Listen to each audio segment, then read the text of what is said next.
Every morning, millions of solar panels spread across industrial fields and residential rooftops wake up to catch the early light.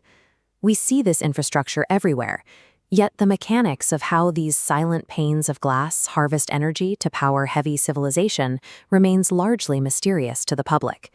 A frequent assumption is that these panels operate like thermal engines, absorbing the sun's heat to generate electricity. In reality, solar arrays completely ignore ambient heat. They function efficiently in freezing, snow-covered environments because they capture light alone.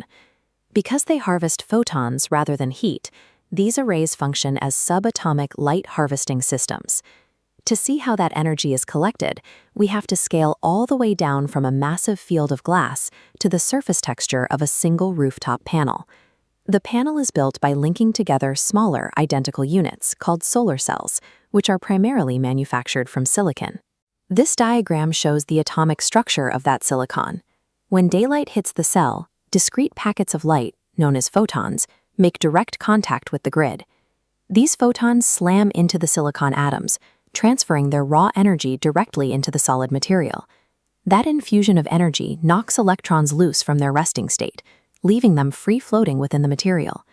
The internal structure of the solar cell acts like a microscopic one-way street, forcing all those newly freed electrons to flow uniformly in one specific direction. Physicists identify this specific atomic sequence as the photovoltaic effect. This forced directional flow of electrons is an electrical current. By controlling this subatomic reaction, we generate power with absolutely zero moving mechanical parts. The raw electricity currently streaming out of the panel is direct current, or DC. However, our homes and our national power grids are built to run on alternating current, or AC. This waveform chart shows how an inverter bridges that gap.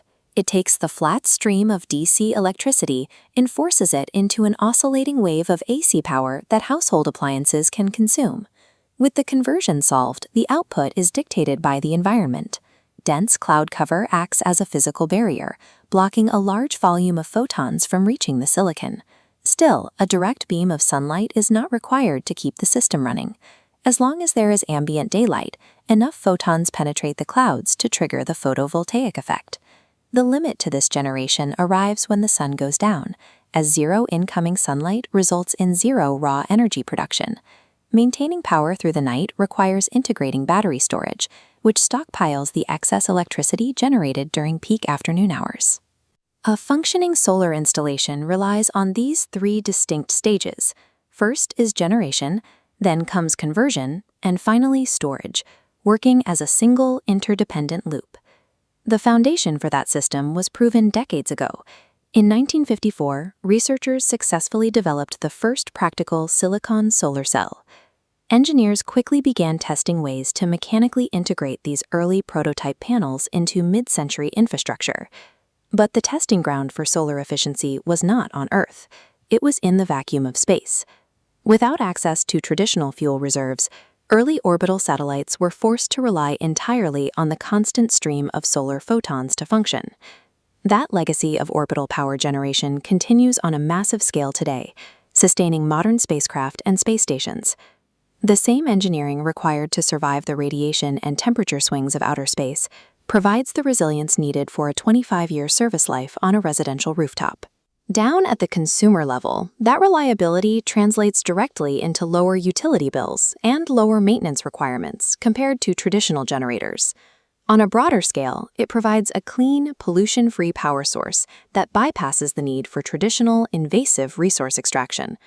Furthermore, silicon is one of the most abundant materials on the planet, which removes critical supply chain bottlenecks and allows for rapid manufacturing growth. Because of this scalability, solar arrays are rapidly expanding, making this one of the fastest-growing sources of renewable energy worldwide. By directing the movement of electrons within a sheet of silicon, we have developed a scalable, macroscopic method for harvesting the energy of our star.